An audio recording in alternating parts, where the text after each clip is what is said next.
ஆடிப்பூரம் விரதத்தின் மகிமைகளை இப்போது பார்ப்போம். இது ஒரு விசேஷமான நாள். ஆடிப்பூரம்னாலே அம்மன் கோவில்கள்ல வளையல் சத்தம் தான் நம்ம ஞாபகத்துக்கு வரும். ஆனா இத வெறும் சடங்கா மட்டும் பார்க்காம அதோட ஆழமான ஆன்மீக பலன்களை புரிஞ்சுக்கிறது ரொம்ப விசேஷமானது. ஆடி மாதத்துல வர்ற இந்த நாள் அம்மனுக்கு ரொம்பவும் உகந்த நாள். அம்பிகையே இந்த நாள்ல தான் அவதரிச்சதா சொல்லப்படுது. குறிப்பா பெண்களுக்கு சுமங்கலி பாக்கியம் கிடைக்கவும் கணவன் மனைவிக்கு இடையே ஒற்றுமை பலப்படவும் இந்த விரதத்தை மேற்கொள்றாங்க. ஆண்டாள் அவதரித்த இந்த திருநாள்ல மனதார வேண்டிக்கிட்டு விரதம் இருந்தா தடைப்பட்ட காரியங்கள் எல்லாம் விலகிடும்.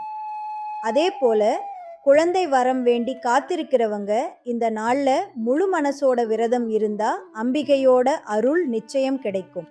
வீட்ல மங்களமான விஷயங்கள் நடக்கவும் ஐஸ்வர்யம் பெருகவும் இந்த ஆடிப்பூர விரதம் ஒரு சிறந்த வழி.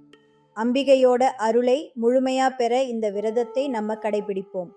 அனைவருக்கும் இனிய ஆடிப்பூர நல்வாழ்த்துகள். அனைவருக்கும் அம்பிகையின் அருள் பரிபூரணமாக கிடைக்கட்டும். மங்களம் உண்டாகட்டும்.